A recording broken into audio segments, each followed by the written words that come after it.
But if I'm on a team and I've got one number and I've got a role and these are the outcomes I'm responsible for, and we're all contributing to moving that number, and we reset the goal every quarter, every year, and how we want to grow that number, that feels a lot better. It's like I'm on a sports team.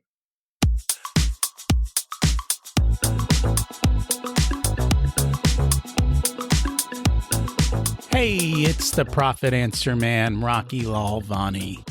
If you're new to the podcast, check out my interview with Mike Michalowicz. It's episode number 2. If you want to hear about each chapter in the Profit First book, go back and listen to episodes 3 through 13. Episode 1 is the why and how. On the Profit Answer Man, we learn money mastery without all the complicated accounting mumbo-jumbo, using a simple system. Your accountant is busy documenting your transactions and creating a rearview mirror of what happened. My guess is you don't even look at the reports they sent you. If you're like most business owners, you struggle with this, and it's not your fault. We aren't taught money in school, and accountants aren't taught how to be profitable. The Profit First system created by Mike Michalowicz works, and he certified me to help you implement the system in your business. Remember, the new equation is sales minus profit equals expenses. Let's face it, without cash flow, you can't pay your employees, buy needed materials, or pay your mortgage and support your family. I help you to do that and more, so you can focus on the parts of the business you love and receive the rewards for your labor and investment into your business. The stronger you are as a business owner, the more jobs you create, the better we are as a country. Small business owners are the backbone of America, and for that, you deserve to be well rewarded. Just remember, more revenue does not equal more profit. That's why we focus on the bottom line. Today, we're going to talk about your most important number and so much more. The reality is the purpose of your business is to create cash flow and profit so you can accomplish your mission and serve your clients, hire people, provide jobs, all of the things you want to do. Without cash flow and profit, that becomes impossible. We're going to use the same principles that we're going to talk about today with our clients, and you'll hear how. We have a great guest. He's had a 9-figure exit, owned 8 companies. He's going to share his journey and the wisdom he's learned along the way. By the way, the 16 levers we talk about, they're part of our new giveaway, the Profit Blueprint book. Find it on our website, Profit Comes First. Our guest is Lee Benson. He is passionate about helping organizations create value. He is the CEO of Execute to Win, helping organizations of all sizes accelerate the value they bring to the table. He's a sought-after speaker, podcast host of Show Your Value, and 2-time best-selling author on the topics of value creation, leadership, execution, and strategy. He's been featured everywhere, Wall Street Journal, Forbes, Inc., and he's been interviewed by CNBC and Bloomberg. Today, he's here for us to share his wisdom. Let's meet Lee. Welcome to the Profit Answer Man, Lee Benson. It's great to have you join us today. So good to be here, Rocky. Thanks for having me. And I am excited for the conversation. Can you share a little bit about yourself and your business?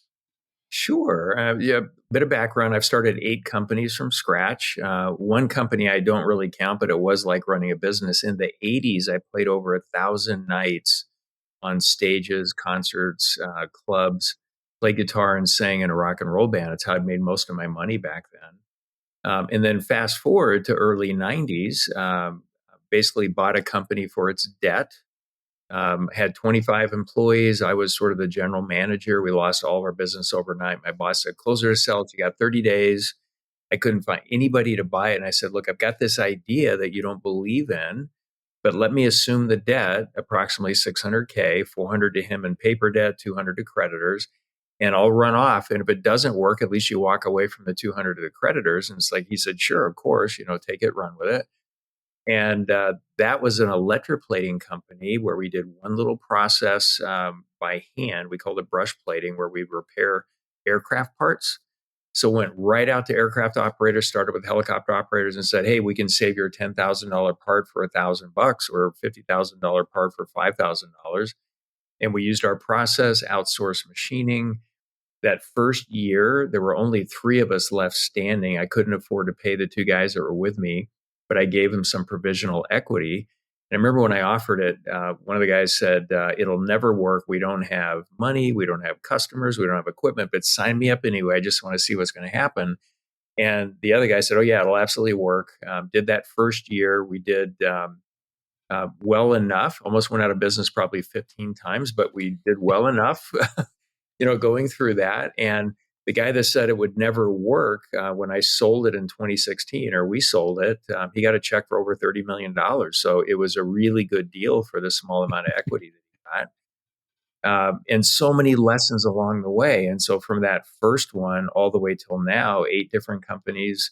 That first one that I bought, I actually closed that in 2002. Started Able Engineering in 95, Able Aerospace in 99. I combined 2 of those together, those 2, and sold them in 2016 to Textron. It was a very nice 9-figure exit. Great deal for them, great deal for us. They're still rocking and rolling. 8, 9 years later, I'm so proud of what they've done with the company. Was that just kind of once you got through that first year, just that easy, walk to the top there?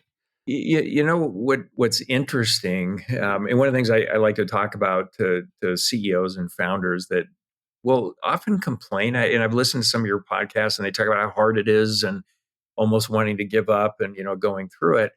And I'm thinking, be the CEO that your company needs for the stage that it's at. And if you're stuck, and we had several different places where I think we kind of got stuck. You mentioned it before we started recording. We got stuck at this $8 million level for a couple of years. Then we figured something out and we took another big jump. There were lots of this. It was sort of like you figure something out, you take a big jump up and then you plateau. Then you figure something else out, you take a jump up and you plateau. On average, over the 23 years, we had better than 20%. Let's just say the last 15 years of that journey, better than 20% compounded annual growth rate. Early on, it was bigger than that, so I don't count that. It's super easy to go from 0 to something, along those lines. But yeah, lots of lessons. And even when it was really hard, I knew I had the right team and the right culture, because the harder it was, the harder we laughed. And I've learned, I started this value creation cycle a long time ago. Like, you struggle to get a capability, builds confidence, use that to create value, and then take a bigger step. And literally my start in this whole journey is 6 years old, pulling weeds for 25 cents an hour. And in the late 60s, that's a lot of money. And it was a neighbor I didn't know, wasn't a friend, wasn't a family member. So it was a real exchange. And then that went to shoveling snow and mowing lawns and paper outs and dishwasher, busboy, cook. Super low income family. My parents kicked me out of the house at the beginning of my senior year in high school. I was already financially competent and more than enough to be independent and get my own apartment and go forward. But it's that value creation cycle. And often it's really, really hard. So what? We can't develop without effort. And so a little bit of effort, a lot of effort, really struggle. Super hard. I get this warm feeling inside the harder it gets sometimes, because I know it's going to be amazing when I come out the other side. So kind of back to, we need to be the CEO that our company needs for the stage we're at. Don't complain. If I had this, or when I get there, things will be different. I always say, nope, it won't be. You have to figure this out, struggle through it, struggle better. And then you'll get there. So I've got lots of those stories that I can share that everybody has. The only perspective that is different for me is I didn't act like a victim, and I don't complain about the hardness. I look at it as the most amazing learning journey. No, I truly respect that. I think the biggest thing that I see with the smaller business owner is they drive sales hoping it will solve all problems. And as we get into your book, we realize that alone is not the only metric to measure. And you had a phenomenal value prop, in the sense that you could go out into the market and sell a solution that was 10 cents on the dollar to a problem. So in a lot of cases, yeah. Yeah, that's not that hard to sell. Now, the question is, did it cost you 12 cents to sell 10 cents? Because then you have a problem. Mhm. But if you could do it for 4 or 5 cents, then you've got a phenomenal business model. I don't think people know what those numbers are. They Yeah. don't know the value pricing. Because honestly, if I were to talk to you, I would have said, well, why didn't you go for 20 cents on the dollar? I mean, you could have 10x or 100x your profit, and you probably would have still sold it all. Yeah. Well, every business model is a little bit different. And when you looked at the work that we did, the alternative for most of our customers is buying a new part. And an aircraft part, as you can imagine, is quite expensive. And what we did before I bought the company and went out directly to aircraft operators is we might charge, if we got lucky, as much as $300 to repair a bearing journal on a turbine engine shaft. And then our customer would grind it, inspect it, and sell it for $10,000 or more to the airline. My business model was, hey, let's go directly to the operator of the aircraft, charge them $5,000. We don't have all the grinding equipment that we did in the beginning. At the end, we had everything. We could build an entire helicopter from scratch at the end. So when I sold it, and they obviously can still do it today. But we would subcontract it and we would charge a fair amount. And it was interesting. You can say, okay, it's really easy. Our gross margins typically were, when we settled into a core product, more than 50%. They range between 50 and 80%, probably averaging around 62%. So it's really good. We could start something at 10% margin or even a 10% loss, knowing that when engineering got done with it, would be safer, more reliable, and it would get back up into the 70% range. So we understood our business and how that was going to go, but it was still hard. You think the OEMs liked what we did, the original equipment manufacturers? No. Every time we repaired something, they didn't sell the part.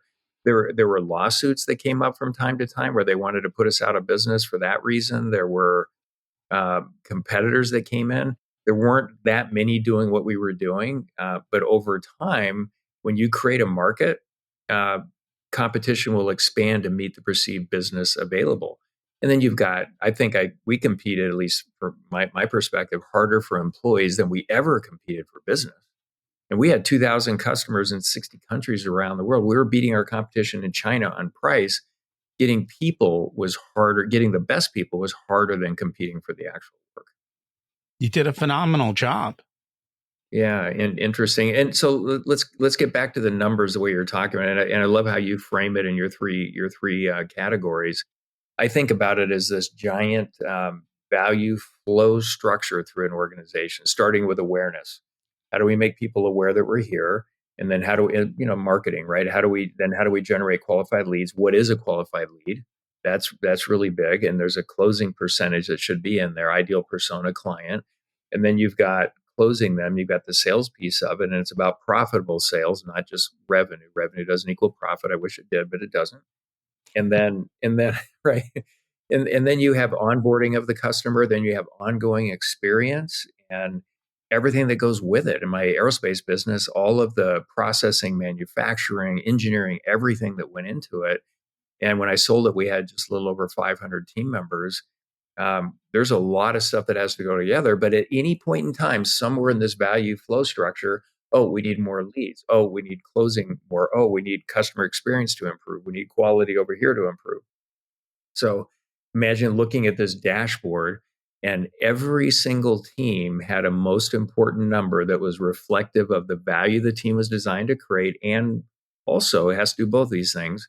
It reflects the value and it has to drive the majority of the right behaviors because you can pick a number and knock it out of the park, but it doesn't help the company increase its value. Which, by the way, just to kind of foundationally level set all of this, I think a CEO's job is to continually and responsibly increase the value of their business. And every single leader should be doing things to create value the way that team was designed to create it, that when they do it, it creates up and increases the value of the business responsibly over time. Does that land well, Rocky?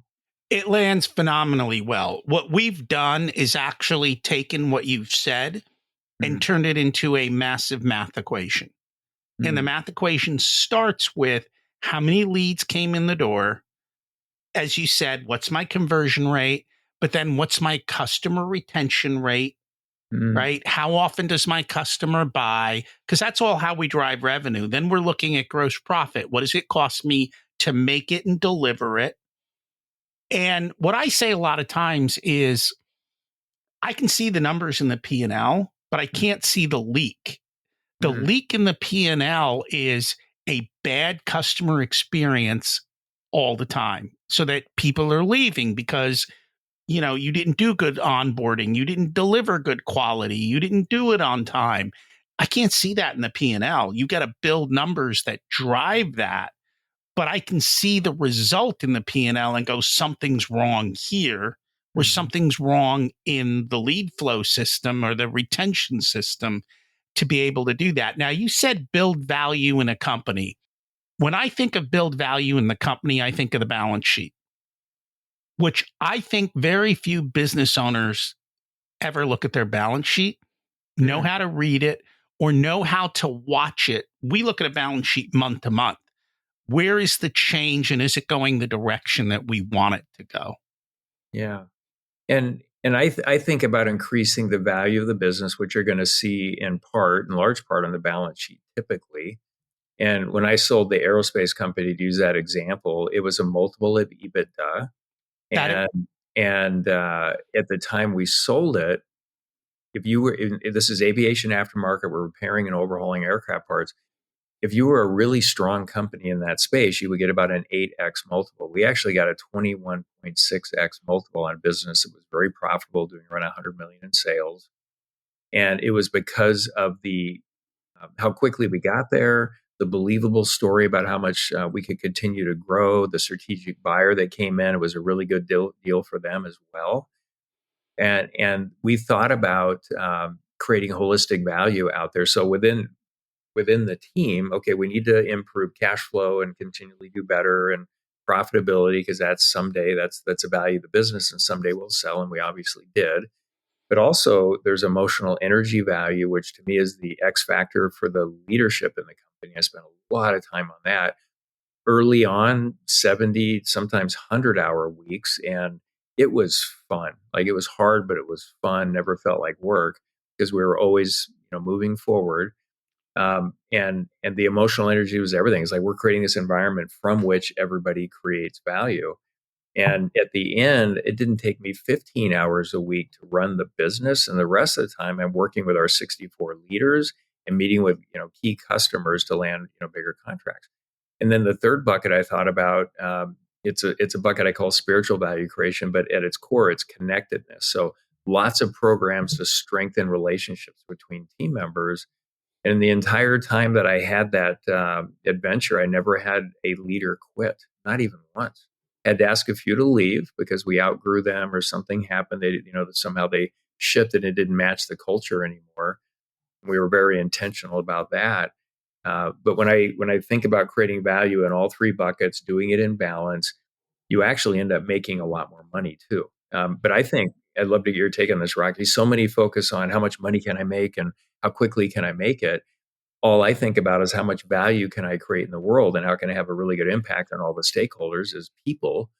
And I make more than the ones that only focus on money. And money's wildly important. When they say it's not important, to me, that's virtue signaling, because you look at what they do and it's almost all about the money. But what's your take on that? The purpose of a business is to make profit and to create free cash flow. So money is the purpose, right? Now, can we go beyond that? Absolutely. What you talk about with values, if you think about it, if you go back to that stage where you were at $8 million working 70 hours a week, Mhm. if you don't have a good culture and everybody's fighting everybody, you as the business owner are probably going to want to give it up because you hate your company. You Yeah. hate what you've created. Nobody who works there is enjoying it. They all want to leave. And you're like, I can't find anyone. I can't find good people.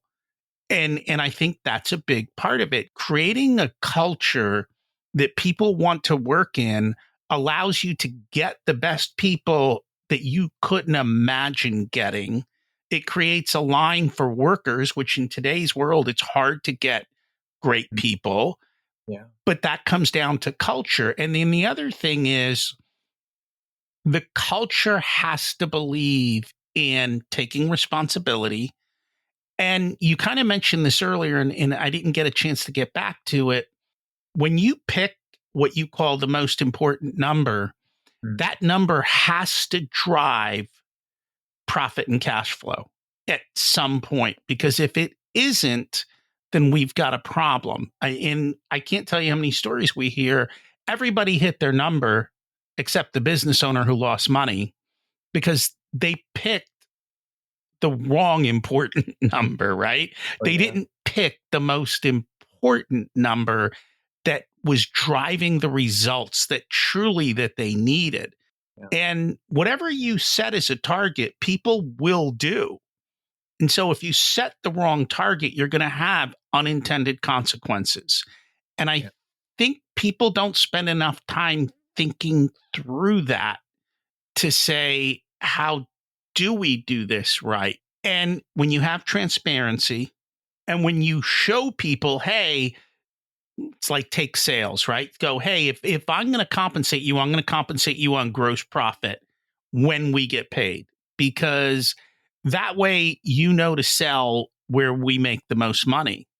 And if you tell people that, they'll naturally follow that. They'll start to make their own choices.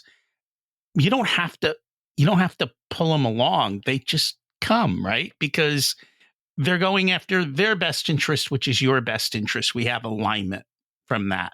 Does that Yeah. make sense? And I think you talked about that in the book. Yeah, it does. When you say the purpose of a business is, profit, cash flow, and all that, to me, that's a reflection of the value of the business, and it's incredibly important. I've never thought of my businesses as the purpose is to grow profit and cash flow. I think it's wildly healthy to continually increase the value of the business. It helps with recession proofing it, job security for everyone. Mhm. The purpose of the aerospace business, safely reducing aircraft operating costs. That was our mission. It's what everybody did every single day. And the impact on all the stakeholders, not the virtue signaling stuff that everybody talks Mhm. about out there. Um, that's why I did it. And that was really cool. When people ask me sometimes, hey, do you miss your baby? The aerospace company was like, well, no, my baby is the culture I'm creating now in so many other companies. I love that. That's my purpose for doing it. And if we don't grow profit and cash flow, we've got nothing. Like we can't Yeah. do any of this other stuff. So you and I are saying the same thing. I'm just running at it from different angles. And this point about most important number, and I recommend your listeners, if they're into it, read my book, Your Most Important Number. Super easy to find. You can find it at Amazon, 40,000 other channels. You can go to our website, etw.com, and find it. But this number, so for the company, it should reflect the value of the business. This is the overarching most important number. You're still going to measure other things to make decisions, improve decision making to continually increase that over time. And then every single function, marketing, for example, every business is different, but let's just say, for simplicity's sake, it's a number of qualified leads. And and they define a qualified lead, so they want to increase the number and increase the quality continually. It's not about clicks or any of that. Mhm. It's about qualified leads. And then sales is about conversions. So we're measuring the most important number is profitable sales conversions. And then as you go through the organization, HR is a big one as companies get bigger. And when I work with some of these larger organizations, and when they're big enough to have an HR department, it could be 50 employees, 100. I've worked with tens of thousands, companies with that many team members. But when I ask HR, what do you think your most important number is? They'll often say, "Oh, it's retention." Like, okay, so let's make that your most important number. Now let's just play this out. Let's role play. You hired me to run HR. Retention's the number you gave me. We're 3 years down the road. I kept 95% of everybody. I won retention. Never mind that 60% of them can't do their job, but I won. So we picked the wrong number. And so my favorite HR number is percentage of seats filled with capable people, capable being they can get the result, they've got the capabilities that are needed to get those measurable results, and they're at or above whatever that measurable line is. So when you go to every single function, what's the value it's supposed to be creating? Who's the leader leading it? What's the best work the leader and his team or her team are doing to continually improve it? Where did you start on your number? Where are you going? Are you on track, at risk, or behind at any time? That makes it so easy, and that's why. with 500 team members in my aerospace business, in seconds, I could see every individual, every team, whether they were winning or losing, red, green, or yellow, and most important number. Seconds, I can go right to where I need to go in the organization and see if it's all in balance. And I remember when I showed it to Jack Welch in 2011, Jack used to run General Electric. He said, first words, boy, the transparency is scary. And he said, had I had this at General Electric, the results would have been exponentially better. And so, well, explain that to me because you're a manager of the century here. How's that possible? And he said, well, for everything you've ever heard about General Electric, the best we could ever do is fully follow, track, and develop the top 5, maybe 600 leaders throughout the entire organization in the heyday of 400,000 plus team members.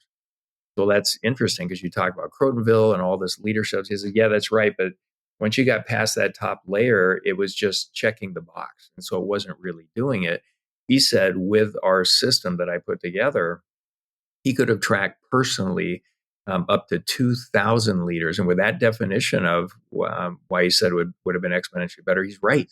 Like he was absolutely right. So I'm just about making it, how can we make it a lot simpler so everybody can do less better focus. A lot of operating systems out there, they'll say, hey, create 3 goals every quarter, get it approved by your manager, rinse and repeat. That feels terrible for employees. But if I'm on a team and I've got one number and I've got a role and these are the outcomes I'm responsible for, and we're all contributing to moving that number, and we reset the goal every quarter, every year, and how we want to grow that number, that feels a lot better. It's like I'm on a sports team. What are your thoughts around that?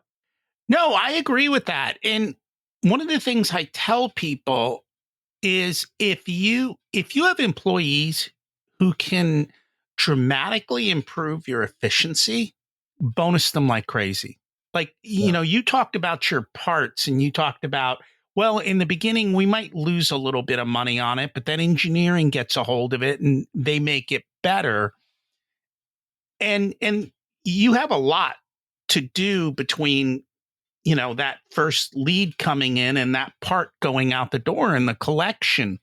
If there are people who can come into your organization, and I don't care who they are, it might be the janitor going, hey, I noticed, 10,000 pounds of scrap over here. By the way, we could do this with it. Or I noticed this, if you could make this change, you could have a big result. You've got to reward that. You've got to recognize that. And I think you have to pay for that because now you're creating the culture that everyone is working towards hitting that number, even if it's not their personal responsibility. When I worked in corporate, everyone was just focused on their little thing. And it didn't matter if they could hit their thing, it didn't matter that their thing actually caused ripples of destruction all around because that was how the culture was set up. And I know you talk big about the attitude of leadership. And I tell business, like, someone's going to create the culture. It's either you or it will create it itself. And if you don't like it, you need to look in the mirror, right? And say, hey, what have I done? It sounds like you did a very good job of being very intentional with all of this to say, we're going to work on the right things. We're going to create a culture and a way of doing it that fits that. And you found an area in the market where you had great opportunity, which makes it a little bit easier. And you continued to refine it and make it better and continue to expand it and grow it is kind of what I took away. Yeah, I believe that most leaders, when they talk about culture, what they want is for culture to help the organization do better. But when they talk about culture, I don't think most really understand what they're talking about. It's how it feels. Oh, we have such a great culture. It just feels warm and fuzzy when we walk in here. And I think the goal with culture is to connect culture to value creation. And so, what are the attitudes and behaviors that cause the most value to be created? How do we incorporate ideas on what that is from every single team member and then distill it down to a list or a set of alignment tools, behaviors, a mission, a vision, whatever's appropriate for that organization, and then hold everybody accountable to it. So we want to connect culture to creating value And you can absolutely do that. And here's another giant miss in like literally every company that I meet with: business model. So when I ask the CEO, what's your business model? How does it work? They don't have the best answer around it. And when I ask any of their leaders, do you understand the business model and just the basics, like how do we price? What's our pricing policy? And how do we know we're not overcharging and not getting work, or undercharging, leaving too much on the table? And then what are all the costs and approaches to providing our products and or services? And then what's the profit look like, today? And the exciting part, what's the potential for future profit? So when I go work with any new client, and we install our mind management system in companies all the time, startup to quite large, I'll ask that question. And every leader, I don't care where they're at in the organization, should understand the business model. So when a leader goes in and they're frustrated with the decisions and actions that team members are taking, I can't believe they did this. Don't they know this? Well, they don't, because you never taught them your business model and how what they're doing, regardless of where their team is in the organization, impacts the business model. And so once you do that enough, all of a sudden, and this doesn't take very long, it's usually a matter of just a few months, those leaders are starting to question when something's happening. Well, how's that affecting the business model? I don't think it's going to. Like, it feels really good and you like it, but this other thing will make twice the cash flow or three times the profit or whatever it's going to be.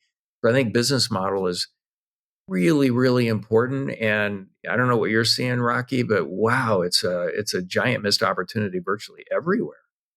I'm 100% in agreement. And that's why we use those 16 levers, because Yeah. it takes everything that you've talked about and puts it into one equation.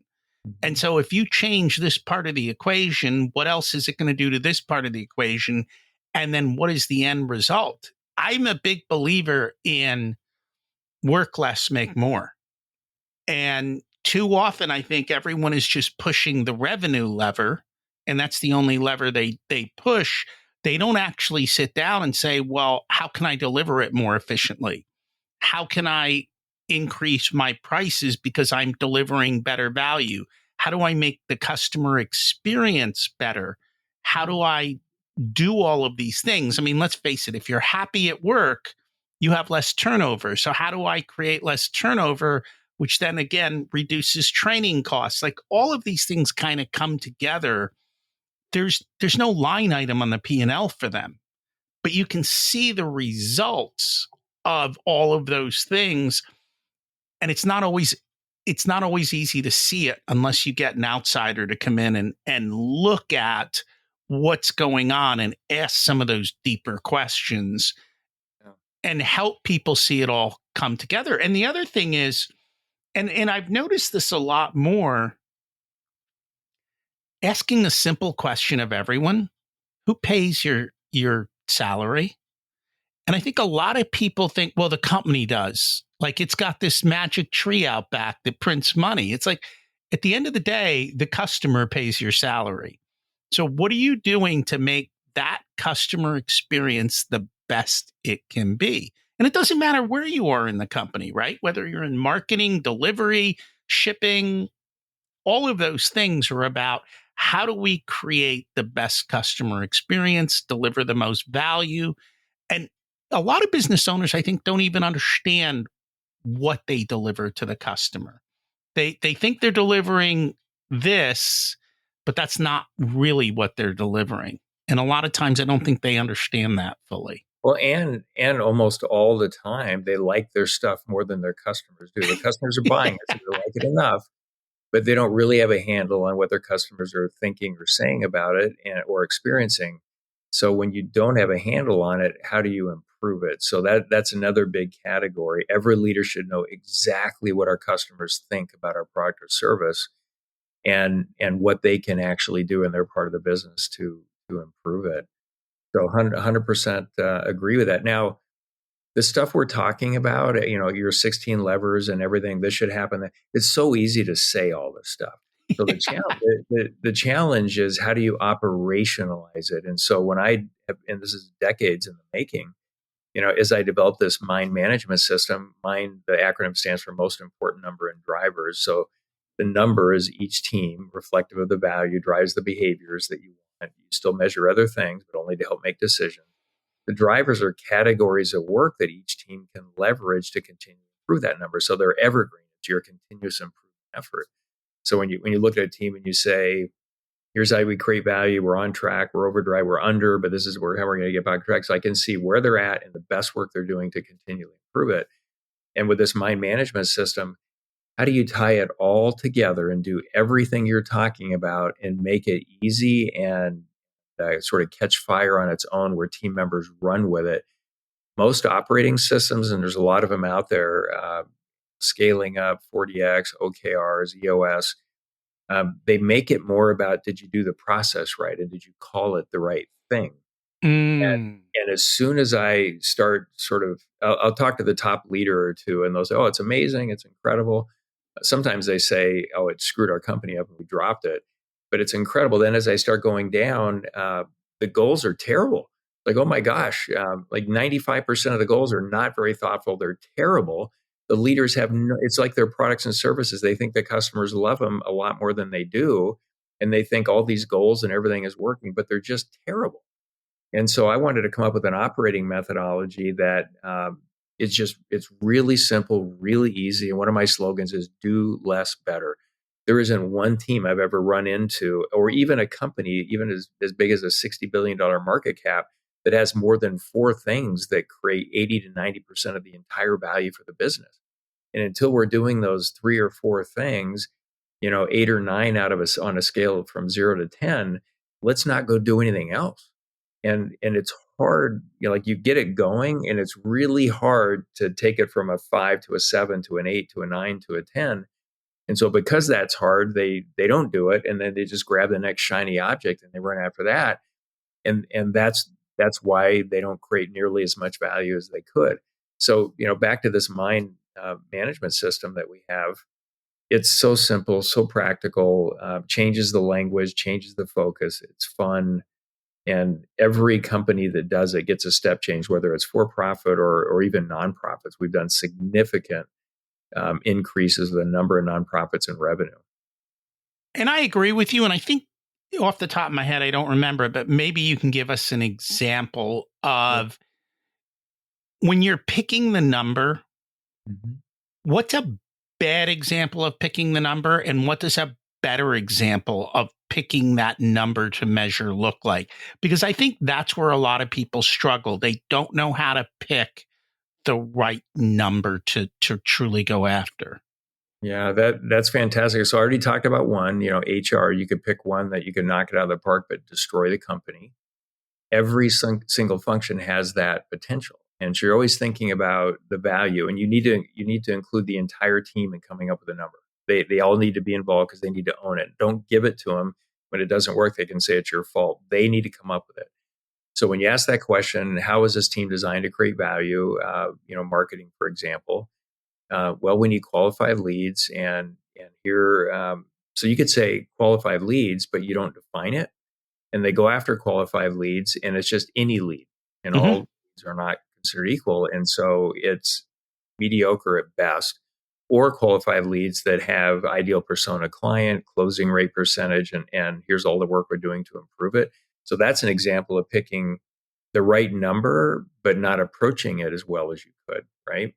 And all the other functions. So one that I know is near and dear to your heart, let's take finance.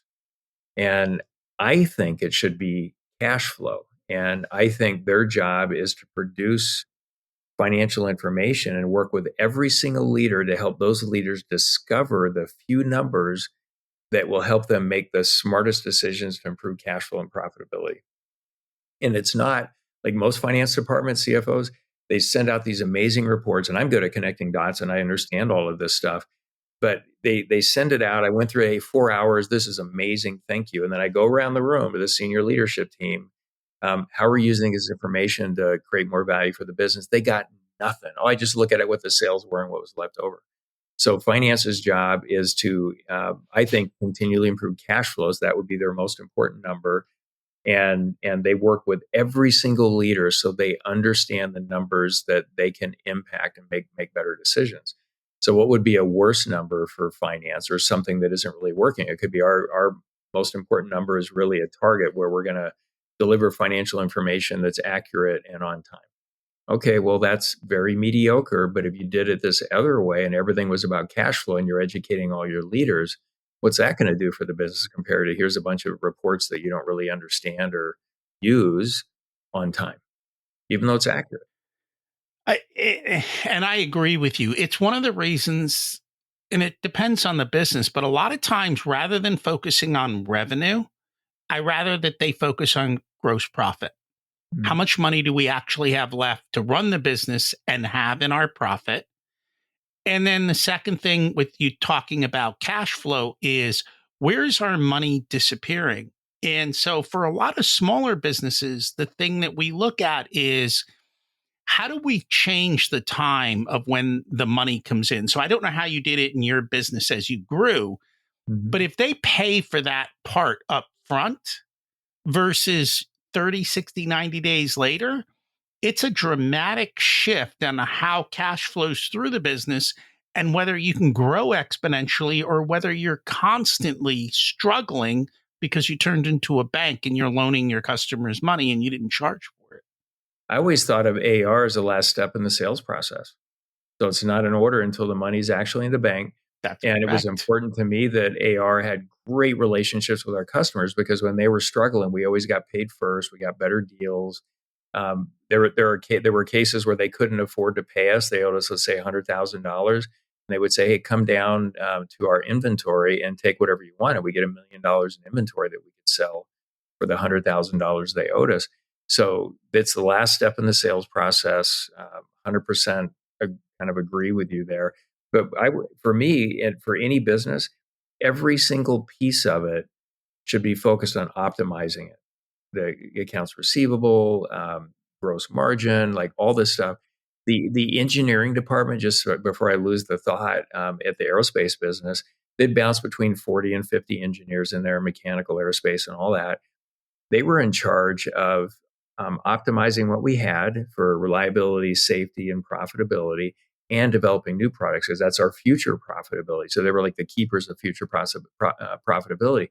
So their most important number for the engineering department was growth and growth margin based on the work that they did. Unbelievable, right? I've never seen another engineering department do that. It's like we just need to get a number of projects across the finish line. There's with growth and gross margin, you've got this 10,000 different repairs that we do and all these parts that we manufacture and helicopters that we refurbish. You own optimizing that and you own these new products. And so sales could come in and say, my customer really needs this. And they'd say, well, we've got these 4 other projects that'll generate 10 times the profit. Why would we do that? Yay, we won, right? With most engineering departments, they would just do it. Yeah. No, I love that. And kind of to your point that the sale's not over until AR is covered. Hmm. That's why I want the salesperson involved all the way to the end. You don't get paid until AR gets paid. Hmm. And this way they make sure that they're with that client through the entire journey of paying for the project. It's not like they sign the order, they don't care what's on the order because they got paid and they ran away and let everyone else clean up their mess and all Yeah. the custom stuff that they promised. Oh, we'll have it for you tomorrow. And it's like, well, who's going to get it there tomorrow? Yeah.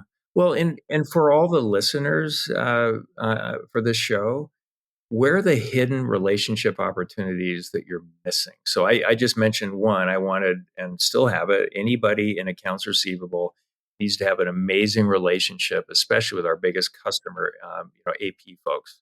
Amazing relationship. One of the things we did in aerospace is that our quality department would have an amazing relationship with the quality departments of airlines and large helicopter operators, and everything we did was commercial. And in having that relationship, we would see all of the problems. So we would take those back to engineering and we would solve those problems, and it led to more work. So for the listeners, as we're thinking about our business, even the smaller businesses, where are the really important relationship opportunities that we're just missing? I think most don't even think about it. And most of the listeners, if they have a business, they just thought about it a little bit, they'll probably come up with 2 or 3 relationships. Oh my gosh, I never thought about it this way. I'm going to go start establishing. And you know who gets treated the worst in the company usually? Who's that? It's the AP department, Hmm. right? Because everyone's calling them up screaming, "What are you going to pay me?" And they're not treating them nicely. Imagine, like you just said, if your AR is friendly with their AP, you're going to get your check Hmm. before other people are. Your things are going to get through. And that still comes back to, especially for a new customer, that sales rep calls up 3 days after the invoice and says, "Hey, the invoice arrived. I'm Hmm. making sure that the part was good. I'm making sure that we delivered the invoice correctly to you with the right PO, with the information you need in the correct way to the right person. Did we do all of that?"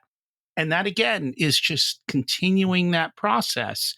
And that AR person making friends with that AP person, being nice, maybe send over Starbucks once in a while or whatever they happen to like. Send them a Christmas card. Yeah. We want to make sure this is as easy as possible back and forth. How are we doing? What's going on? Instead, it's typically what you're talking about. It's like the IRS. No matter how much you pay, they give you this feeling that you're not doing enough, and we're watching everything, and we're going to audit you. I've been audited so many times. I paid millions of dollars in federal income tax personally.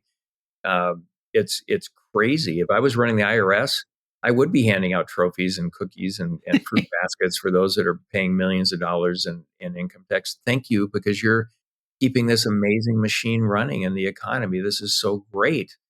And yet it's adversarial, and I think unintentionally adversarial. Mhm. Leadership saying this is what you do and how you go through it, and it's no fun being in those seats on either side of it most of the time. But it doesn't have to be that way. I agree with you. And I will tell you, I talk to the IRS from time to time for some of our clients, and I've always had pretty good results. You treat them nicely, and they're Yeah. just happy as can be to talk to you. And I think they're getting screamed at all day long too. So, a little niceness doesn't cost a lot. Yeah, we can do work on both sides of that equation, no question. And in every relationship, right? That we absolutely can do.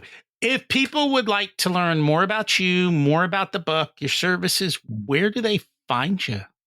Yeah, the best place to go is our website, which is etw.com. It stands for Execute to Win. Just go to etw.com. And there's a number of things that we do. You can find my book there. I have a podcast titled Show Your Value, The Art of Value Creation. It's everywhere you can find podcasts, from YouTube to Apple, it's Spotify, it's everywhere. Also, I run Execute Mastermind groups. So these are CEOs that want to responsibly continually grow the value of their business. They're smaller groups. Everybody knows so much about each other's business. It's crazy how much better they do in that environment over all the others that are out there. And I've been part of most of those for a lot of years. And we also help folks implement the mind management system in their organization if that's what they want. If you get the book, your most important number, the very last section is a DIY chapter, if you will.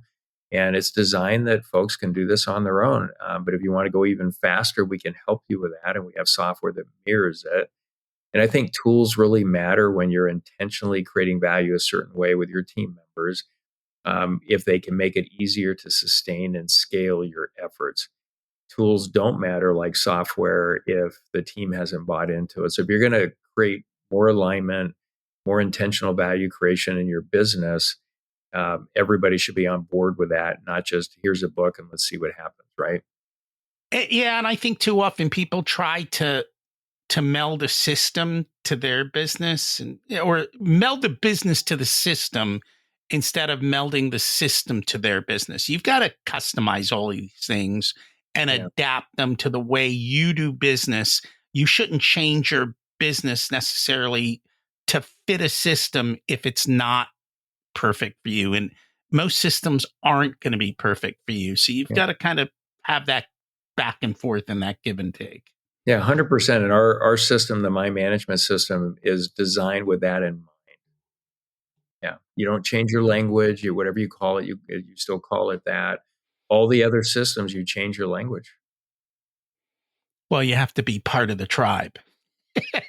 I see why they do it, but it's not optimal for a lot of companies. Yeah. No, and we've heard those complaints over and over again, and I'm familiar with some of the ones you mentioned, and I realize where the holes are, and I just come along and say, hey, you have these holes in the system, we fill them. Can we be of assistance? And Yeah. that's the Well, way it works. the work you do, Rocky, is so valuable. Your customers are lucky to have you. Thank you. Well, thank you so much for joining us today, and thank you for sharing your wisdom. My pleasure. It's great to be here. Let's face it, if you want to scale and grow and make more money, this is what needs to be done. Want to go even faster? Then have one of us help you to do so. I'm a big believer in the principles shared, and I want you to do less better. Are you ready to go? A simple place to start is get Lee's book or get our free book, The Profit Blueprint. You can find it on the website, Profit Comes First. It includes the 16 levers we talked about. Grab it because you don't need more resources. You need to be more resourceful. That's what we talked about today. Remember to focus on the bottom line. If you'd like for us to be a part of your profitability journey, we have different programs available ranging from do-it-yourself to one-on-one coaching. Our course, The Profit Blueprint, teaches you everything you need to know to transform your profitability. There are 3 different tiers ranging from DIY to done with you so that businesses of all sizes can get the support that's best. Join the waitlist in the show notes to get more information and be a part of the next cohort. If you want a done-for-you service, you can hire us as your Chief Profitability Officers. We only work with a handful of clients, so they all get our full attention. We work with business owners who have or are growing to $500,000 to $10 million in revenue. You can use the scheduling link in the show notes to get on our calendar for a good fit conversation to see if we're the right people to support you and how we can help you. Remember to check out my other podcast, Richer Soul, where we talk about how to live the ultimate life and be the best business owner you can be. As we close out, let's repeat the mantra. Revenue is vanity, profit is sanity, and cash is king. Have an abundant and profitable week.